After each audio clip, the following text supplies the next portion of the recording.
Bonjour et bienvenue sur Gloria Mama. Je suis Diane et je vous propose dans ce podcast de partir à la rencontre de mères et de couples du monde entier. Ils nous livrent l'expérience de leur maternité, parfois loin de leur pays tout aventuriers qu'ils sont. Des histoires d'hier et d'aujourd'hui, des histoires aux mille couleurs, aux mille saveurs, parfois douces, parfois plus amères. Les sujets de ce podcast ? Le désir d'enfant, les fausses couches, la grossesse, l'accouchement, l'allaitement, le retour de couche, la PMA, la GPA et bien d'autres encore vécus de par le monde. Ici, c'est un creuset d'histoire, un florilège de témoignages de parents et d'interviews de professionnels dans lesquels puiser pour apprendre, comprendre, mieux accompagner, partager, se rassurer. Chaque histoire est unique et pourtant universelle, riche de messages et d'enseignements. Car toutes ces histoires s'enlacent et s'entremêlent pour n'en raconter qu'une, celle de la vie. Amis curieux, ouvrez vos écoutilles. Retour en France pour cet épisode et le suivant qui aborde le sujet de la procréation médicalement assistée, la PMA. À l'époque où l'interview a été enregistrée et où Hélène, la quarantaine, célibataire, a réalisé ses démarches, la PMA était illégale en France pour les couples de femmes ou les femmes seules. Elle était uniquement réservée aux couples ayant des problèmes de fertilité ou susceptibles de transmettre à l'enfant ou au conjoint une maladie grave. Pour ces femmes, une seule solution alors, l'étranger. Je vous propose d'écouter le parcours d'Hélène, de la suivre dans ses questionnements et son cheminement de pensée jusqu'à la prise de la décision. Nous sommes dans l'intimité d'un salon, les derniers rayons de soleil caressent les feuilles des arbres et la nuit tombe doucement. Très belle écoute. Bonsoir, je m'appelle Hélène, j'ai une quarantaine d'années. Le désir de grossesse ou de devenir maman, autant que je me souvienne, ça a commencé quand j'avais une vingtaine d'années. Donc j'étais très jeune, j'étais encore étudiante. Et à l'époque, donc, j'étais dans une relation avec mon premier petit ami. Et c'était un désir très très fort, mais qui n'était pas d'actualité parce que voilà, on était dans nos études et en fait, l'idée, c'était d'abord de terminer les études et de voir ensuite pour construire une famille, mais on en parlait. Et puis après, la vie fait que on a commencé à travailler, on s'est séparés, et moi, j'ai vécu un certain nombre d'années à l'étranger, où le désir de grossesse ou de maternité n'était pas du tout en avant et pas du tout présent, bien que j'ai eu des relations qui étaient stables. Et ce désir, en fait, est revenu à moi assez tardivement, après être revenue en France et avoir vécu une relation avec un homme qui avait des enfants lui-même. J'ai contribué à élever ces enfants pendant plusieurs années, parce qu'ils avaient perdu leur maman. Et contre toute attente, moi qui n'avais pas ressenti forcément le besoin d'avoir des enfants et d'élever des enfants, je me suis rendu compte que c'était quelque chose qui me faisait beaucoup de bien, qui était très gratifiant, qui était très chouette. Et ça a été d'autant plus compliqué quand on s'est séparés, puisque je me suis aperçue que ces enfants avaient pris beaucoup de place dans ma vie, dans mon cœur surtout, et que finalement c'était quelque chose qui comptait beaucoup pour moi. Je savais que j'étais capable de vivre sans enfant et que c'était pas quelque chose qui était indispensable à ma construction et à ma vie, mais d'avoir vécu cette expérience de mère de substitution, entre guillemets, m'a fait prendre conscience que c'était quelque chose de magnifique, de très enrichissant et d'extrêmement gratifiant. Des sentiments un peu nouveaux sont nés en moi, comme le besoin de transmettre en fait, le besoin d'apporter quelque chose, d'être utile certainement aussi. Donc après on peut se dire il y a plein de moyens d'être utile que d'avoir soi-même des enfants, et puis simplement aussi je me suis rendu compte que j'avais pas envie de passer à côté de cette expérience. C'était une aventure d'avoir des enfants, et que ne pas être enceinte une fois dans ma vie, c'était quelque chose qui certainement pouvait me manquer et que je voulais tenter de combler ce désir-là. J'avais la quarantaine passée quand ce désir a ressurgi, donc vraiment tardivement, mais avec la conscience que aujourd'hui, dans l'époque où on vit, il y a quand même beaucoup de couples, de femmes qui ont des enfants tard, et que c'était tout à fait possible, et que il fallait peut-être que j'explore ce désir et les possibilités que j'avais. Et c'est là où a commencé en fait un peu un listing des scénarios possibles, en passant par l'adoption, par la PMA, par peut-être avoir un enfant moi-même avec quelqu'un. Enfin, c'était un peu le bilan et l'état des lieux en même temps. Et je pense que c'est important de dire que tout ça, cette réflexion et puis cette exploration, j'ai pas voulu la mener toute seule. J'ai décidé de consulter une thérapeute qui m'a beaucoup accompagnée sur justement le process psychologique de où j'en suis, qu'est-ce que je veux, qu'est-ce qui est important, est-ce bien, est-ce pas bien.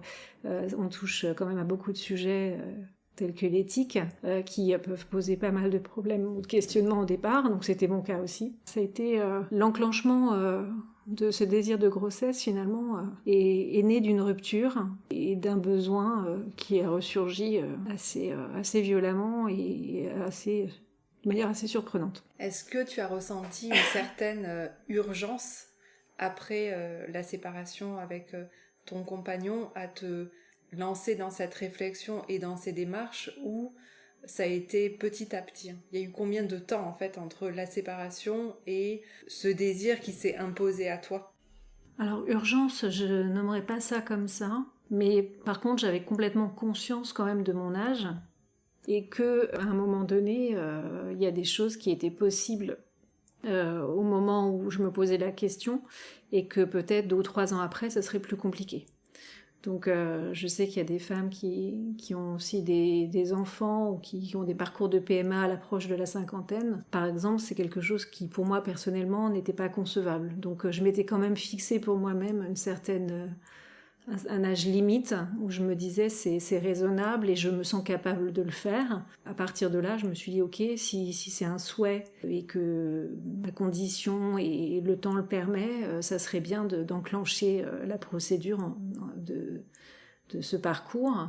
Et finalement, entre le moment où on s'est séparés et le moment où vraiment je suis passée à l'action.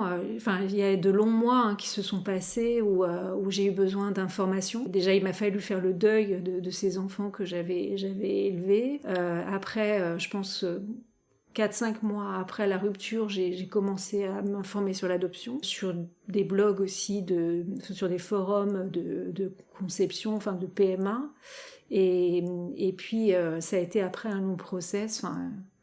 Il m'a fallu 1 an, je pense, pour vraiment en venir à la décision que la PMA pouvait être une solution pour moi et que c'était concevable d'aller dans cette voie. Donc ça s'est pas fait comme ça du jour au lendemain. Et tu disais que tu avais plusieurs options, l'adoption, la PMA, faire un enfant avec quelqu'un. Ouais. Qu'est-ce qui a fait que tu es allée vers une option plutôt qu'une autre? On procède un petit peu par élimination en fait. La première option de l'adoption, ça a été assez vite réglé, puisque étant seule, alors aujourd'hui les femmes célibataires ou même les hommes, je pense, ont aussi accès à l'adoption, mais ce sont des cas qui sont extrêmement rares.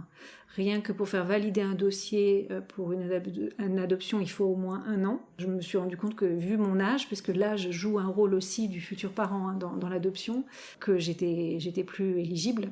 Ça devenait très compliqué d'adopter vu mon âge.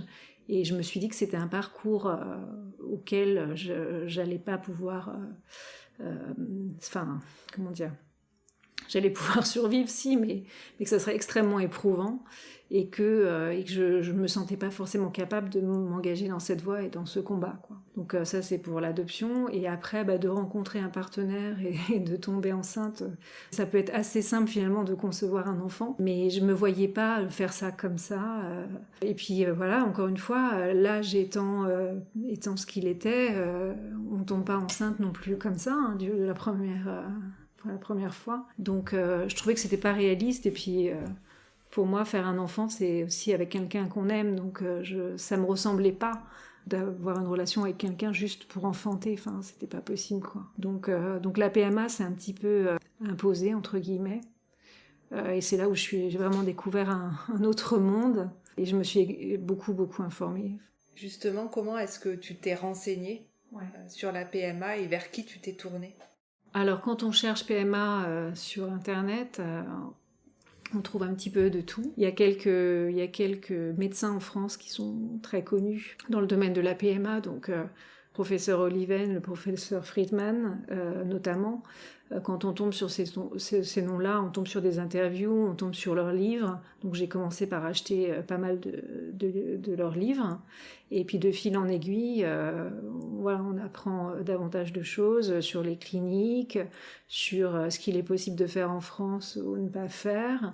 Et puis finalement, on se rend compte que certaines cliniques apparaissent aussi assez souvent dans les recherches. Donc on commence à regarder les différents pays, les différents établissements. Et puis j'ai trouvé un forum d'une clinique que j'ai trouvé très très bien fait, d'échanges donc entre femmes sur leur parcours. Et j'ai passé énormément de temps en fait à lire les parcours de ces femmes. Donc qui étaient des parcours très différents. Il pouvait y avoir des couples infertiles, donc qui allaient en couple à l'étranger faire des démarches de PMA. Il y avait des femmes seules, il y avait des couples de femmes, il y avait un petit peu de tout. Et voilà, et des échanges qui dataient les premiers, je pense, de 2013, 2014. Donc j'ai vraiment lu des histoires entières comme ça pendant des heures. Et je me suis rendu compte que ces femmes passaient par tout un cheminement de questions, d'interrogations. J'étais moi-même en train d'emprunter le même chemin. Et donc c'était tout à fait normal d'avoir 1000 questions à l'heure qui me venaient en tête. Voilà, et j'ai commencé comme ça en fait en me disant peut-être que c'est la voie pour moi. Mais au départ j'étais quand même assez horrifiée pour être honnête. Sur ce que ça représentait et voilà de me dire qu'il y avait un côté extrêmement mercantile aussi dans la chose. C'est un process qui est cher, qui n'est pas légal en France, qui peut impliquer donc du don de donneur ou de donneuse, voire les deux. Donc il y a tout un cheminement autour de ça qui fait que, en tout cas pour moi, c'est pas une question qui était réglée dans la minute. Quand tu lisais ces histoires de personnes sur ce site, est-ce que ça t'inspirait? Est-ce que ça créait pour toi une certaine aversion? Est-ce que ça t'apportait des réponses à tes questionnements? Ça m'a apporté des réponses dans le sens, ça m'a rassurée sur le fait que je me pose autant de questions, puisque je voyais que les femmes qui parlaient dans ce blog se les posaient aussi. Ça m'a apporté pas mal de réponses sur le côté médical de la chose, puisque faut pas se le cacher, c'est un acte quand on décide de le faire qui est extrêmement médicalisé, avec des périodes de stimulation, qui sont pas anodines pour le corps et pour la préparation à la FIV. Même si c'est encore assez obscur, c'est quoi tel médicament, telle piqûre, pourquoi à tel moment. Et j'ai déjà quand même eu pas mal d'informations grâce à ce blog. Et en fait, c'est grâce à ce forum que je me suis décidée à contacter la clinique. En me disant, maintenant, le mieux c'est quand même d'aller s'informer sur place. Donc j'ai pris un premier rendez-vous en Espagne, dans une clinique que j'avais repérée pour un premier entretien. Quand je suis arrivée là-bas, j'étais absolument pas sûre du tout de ce que j'allais faire. L'idée c'était d'avoir un feeling de ce que représentait cet établissement. Est-ce que ça me donnait un sentiment sérieux, pas sérieux ? Comment ça se déroulait, et puis aussi quelque part faire un bilan de fertilité, parce que j'avais aucune idée. Quand on a passé la quarantaine, il y a des femmes qui sont encore capables d'enfanter, d'autres où c'est quand même beaucoup plus compliqué.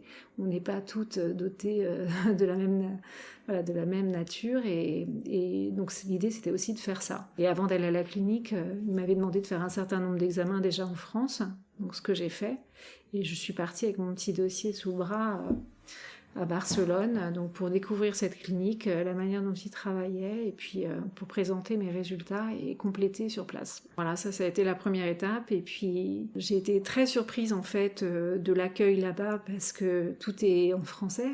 C'est là-bas aussi qu'on se rend compte à quel point beaucoup de couples et de femmes viennent de l'étranger. Il y avait énormément de Français autour de moi en salle d'attente. J'ai été reçue donc de manière très professionnelle par un médecin, mais avec le sentiment quand même qu'il il déroulait une présentation un peu PowerPoint en me montrant voilà, le protocole, et finalement il me racontait, ça avait beau être du français, mais pour moi c'était du chinois, avec des termes extrêmement techniques que je n'avais jamais entendus. Et j'ai eu surtout ce sentiment qui déroulait une histoire et sans vraiment prendre mon propre cas ou ma propre expérience en connaissance, et j'ai pas eu un très bon sentiment. Et puis le sentiment de malaise, il a été un peu renforcé à la fin de l'entretien. On m'a gentiment dit que c'était important que je passe à l'administration, qu'il fallait faire un virement de temps. Et donc ça, j'ai pas apprécié du tout. Parce que pour moi, j'avais clarifié dès le départ que c'était une visite pour un premier entretien et que j'étais pas décidée. Donc je me suis quand même sentie très orientée. Et là, j'ai pas vraiment apprécié la démarche, et ça m'a pas rassurée en fait. Donc à l'issue de l'entretien, j'avais plutôt un sentiment très mitigé sur la clinique et sur le fait que je veuille le faire ou pas. Bon, ce que j'avais eu comme réponse, c'était par rapport à ma fertilité, que en gros, c'était pas la peine de faire une démarche avec mes propres ovocytes. Le taux de réussite était à 0,06% ou quelque chose comme ça, donc ça veut dire que du premier coup, impossible, et puis que éventuellement il y avait des stimulations à répétition, des FIV à répétition qui pourraient marcher, mais je m'engageais dans un process long, coûteux, et c'était pas raisonnable. Donc la réponse que j'ai eue, c'est que si jamais je voulais aller en démarche de PMA, ce serait sur du double don. Donc don d'ovocytes d'une donneuse et don de sperme d'un donneur. Et ça, c'était déjà une information assez énorme. Et même si on s'y attend, c'est quand même un choc en fait. Parce que beaucoup de femmes, passées la quarantaine, ont encore la certitude qu'elles vont y arriver avec leurs propres ovocytes. Et puis il y a l'idée de la transmission de son patrimoine génétique qui joue un rôle. Inconsciemment, on a envie d'avoir un enfant en face de soi qui nous ressemble. J'étais quand même bien prête à l'idée que ce serait pas possible pour moi. J'avoue que ça m'a fait un coup. Ça m'a donné un coup d'apprendre que effectivement ça ne serait pas le cas, que c'était pas du tout raisonnable de le faire avec mes ovocytes. Et donc voilà, je suis rentrée, j'étais pas très bien parce que j'étais pas confortée dans l'idée que c'était ce qu'il fallait faire, et puis fallait que je passe encore un cap et que je réfléchisse. Donc ça a duré ensuite plusieurs mois justement pour avancer en fait. Je pense que je me suis laissé quelques semaines de carence. C'est la période aussi où j'ai commencé un peu à en parler autour de moi, de manière dans un cercle très restreint, des personnes de confiance et qui m'ont aidé aussi à m'orienter, pas à m'influencer, pas du tout, mais mettre au clair ce qui était important pour moi et ce qu'il fallait que j'y aille pas, et comment. Ça a été ensuite des petites avancées pas à pas sur ça c'est important, j'y vais, ça c'est une solution qui est pas viable pour moi, j'écarte, comment je dois voir l'avenir, qu'est-ce qui m'attend, parce qu'en fait il n'y a pas que le côté médical et avoir un enfant, c'est aussi on met tout en question en fait, on met en question son mode de vie, l'endroit où on habite, le travail qu'on fait, combien on gagne, ce que vont penser les proches, la famille, donc tout ça continue à se jouer dans ma tête en fait. C'était en juin 2018, cette visite à la clinique, et voilà, donc je savais pas du tout ce que j'allais faire en fait quand j'ai quitté la clinique. Et qu'est-ce qui a fait que tu t'es décidée à y aller ? Tu nous as dit que tu avais parlé avec des gens de confiance. Est-ce que aussi il y a eu des médecins qui ont pu t'aider à faire ce choix ? Alors j'ai eu beaucoup de chance avec les médecins, parce que ça c'est aussi un parcours du combattant pour beaucoup de femmes donc célibataires qui souhaitent avoir un enfant. C'est de trouver effectivement un gynécologue de confiance ou un généraliste à qui on peut parler du projet, et puis qui accepte d'accompagner, donc de faire aussi certaines ordonnances. Parce que quand on vous demande de faire des examens pour une PMA, déjà ça, ce ne sont pas des examens qui sont anodins. C'est pas qu'une prise de sang en fait. Et ce sont des examens qui sont extrêmement poussés, donc le gynécologue, si on lui demande de pratiquer ce genre d'examen, il sait déjà très bien qu'il y a une demande qui est très particulière, et il faut parler de son projet. Et moi, j'ai eu très peur du regard et de la réaction de la personne. Et j'avoue que ça m'a aussi beaucoup inquiétée d'être jugée ou d'avoir une réaction qui n'était pas appropriée ou bienveillante. Et je sais que beaucoup de femmes l'ont vécu. Je l'ai lu sur ce forum de la clinique et que ça peut être assez traumatisant. Donc de s'entendre dire des choses très désagréables. Et à un moment donné, je me suis dit, après tout, j'ai déjà un gynécologue. Il n'est pas hyper expressif et très très sympa, mais c'est un professionnel et je vais commencer par lui. Et contre toute attente, il a très bien réagi en me disant que il avait déjà accompagné des patientes dans ce parcours qui connaissaient la clinique et qu'on allait faire ensemble les examens.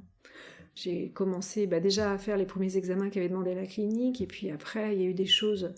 Quand on commence à faire des examens comme ça très poussés, on finit par trouver des choses, en fait. Donc c'est là où on m'a trouvé un nodule à la poitrine, et on m'a demandé aussi de faire une hystéroscopie, puisqu'on avait trouvé un fibrome à l'utérus. Donc ce sont aussi des choses que beaucoup de femmes ont décrites sur le forum. Ce sont des complications de parcours, en fait. On se rend compte que ça va pas être si simple que ça. Et que quand on pense avoir la liste des examens et de les avoir terminés, il y en a d'autres qui s'enclenchent parce que y a des examens complémentaires qui vont être nécessaires. Donc pour le sein, ça a été assez loin. J'ai dû faire une biopsie, ce qui est quand même, je trouve, assez intrusif. Enfin, c'est pas anodin quand même comme... Voilà, mais il fallait le faire. Et puis l'hystéroscopie, c'est pas hyper agréable, mais enfin voilà, c'était quelque chose aussi qu'il fallait qu'on clarifie si ce fibrome il était placé à un endroit qui n'empêchait pas une grossesse. Si jamais je voulais le faire. Et là, pareil, donc j'ai été orientée vers d'autres professionnels de santé. Alors la biopsie, il y a plein de femmes qui le font tous les jours. On m'a pas posé de questions. Mais l'hystéroscopie, clairement, on m'a demandé mais pourquoi vous le faites et puis finalement, j'ai pas eu à prononcer le mot. Ils m'ont dit, mais c'est pour la PMA, et j'ai dit oui. Et c'est là où je me suis rendu compte, en fait, dans tous les contacts que j'ai eus avec les professionnels de santé, c'est que les femmes qui sont dans cette démarche sont extrêmement nombreuses. C'est certes pas légal en France, mais leur quotidien de professionnels, c'est de voir tous les jours des gens qui font les démarches, quoi. Et j'ai été agréablement surprise par le regard professionnel, ça on s'y attend, mais quand même bienveillant. Enfin, en tout cas, moi, je n'ai pas fait de mauvaise expérience avec les professionnels de santé. Quand tu as su que tu devais faire des examens complémentaires, tu parlais de mémoire hystéroscopie. Oui. Est-ce que ça t'a fait peur ? Disons que le sein, ça m'a fait peur parce que le cancer du sein, c'est quand même quelque chose qui ne touche pas que les autres. Donc c'est vrai que là, j'avoue que j'ai eu quand même pas mal d'appréhension pour cet examen-là. Et puis aussi, en arrière-pensée, l'idée, si jamais un jour quelque chose devait se développer et que je devais être malade, qu'est-ce qui va se passer avec mon enfant ? Je suis seule à l'élever, j'ai pris cette décision... Il n'a que moi, donc ça a réveillé un peu cette peur d'une maladie ou quelque chose de grave qui pourrait me toucher et de ma responsabilité envers l'enfant que je souhaitais avoir. Donc ça a encore éveillé aussi des questions comme ça et oui, une appréhension, c'est sûr. Mais après, l'examen, il fallait que je le fasse. Heureusement, j'ai été rapidement rassurée qu'il n'y avait pas de problème.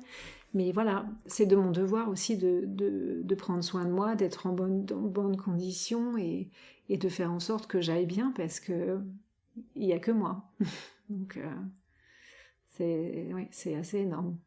Donc là, tu fais ces examens, tu rencontres du personnel soignant qui a l'habitude de voir des femmes qui sont dans une démarche de PMA et tu es accompagnée de manière plutôt positive et bienveillante. Les soucis de santé sont écartés. Du coup, tu continues le parcours. Je me suis donné du temps. À un moment donné, je me suis dit, voilà, j'ai fait dans l'immédiat tout ce que je pouvais faire. Je sais que je suis en capacité et que je peux avoir les bons médecins autour de moi pour le faire. Maintenant, il faut prendre la décision à proprement parler. Est-ce que j'y vais pas? Donc ça, j'avais encore un gros point d'interrogation. Et donc, je m'étais laissée, en fait, plusieurs mois. Donc, je vous ai dit la clinique en juin 2018. Et je crois que je m'étais dit, je me laisse jusqu'en septembre, octobre. Puis parce que financièrement aussi, j'étais pas capable. Il fallait que j'épargne, il fallait que je rassemble de l'argent pour le faire, donc je savais que c'était pas quelque chose qui allait se faire du jour au lendemain. Et je pense que j'ai vraiment eu besoin de ce temps de réflexion, de me poser. Alors, j'étais pas statique, je continuais à m'informer, à lire, à parler avec des gens. Mais la prise de décision en elle-même, je me suis dit, il faut pas précipiter, et à un moment donné, je saurai. À un moment donné, ça va venir à moi, j'y vais ou j'y vais pas. Et en fait, c'est ce qui s'est passé. C'est-à-dire que je suis partie en vacances en août, assez loin, et ça m'a fait beaucoup de bien. C'était très dépaysant, je me suis vidé la tête. Je suis revenue et déjà, je penchais davantage vers le oui, en me disant que je me sentais capable et que je pensais que c'était faisable et qu'il fallait vraiment que j'envisage la possibilité. Et ensuite, il m'a fallu encore plusieurs mois où là, c'est en fait avec ma thérapeute et en parlant avec les gens autour de moi qui étaient dans la confidence que j'ai fait des petits pas. Et en fait, j'ai compris que je n'allais pas pouvoir répondre à toutes les interrogations que j'avais. Et qu'il y a des choses, même encore maintenant, même je sais quand l'enfant est né, il y a encore des questions. Donc moi, je souhaitais avoir 100% des réponses. Et avant d'y aller, et j'ai compris à un moment donné, c'est un ami qui m'a fait la réflexion, il avait raison, qu'il y avait 95% des choses que je pouvais peut-être clarifier avant, et il y avait 5% des choses que j'apprendrais sur le chemin.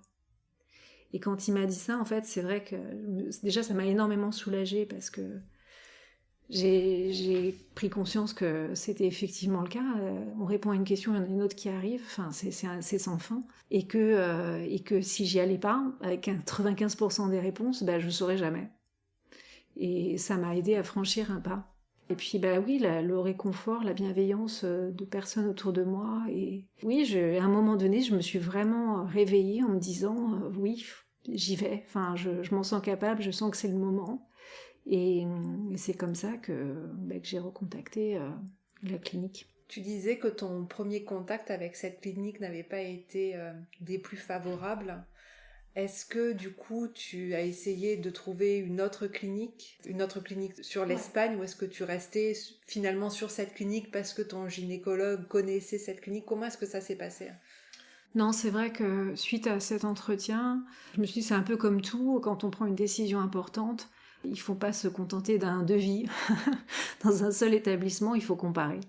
Et c'était trop important pour ne pas le faire, donc j'ai regardé sur d'autres cliniques en Espagne, et puis j'ai rencontré quelqu'un qui avait une petite fille par PMA en Belgique, qui m'a expliqué les modalités en fait des cliniques en Belgique, qui sont d'autres conditions que l'Espagne.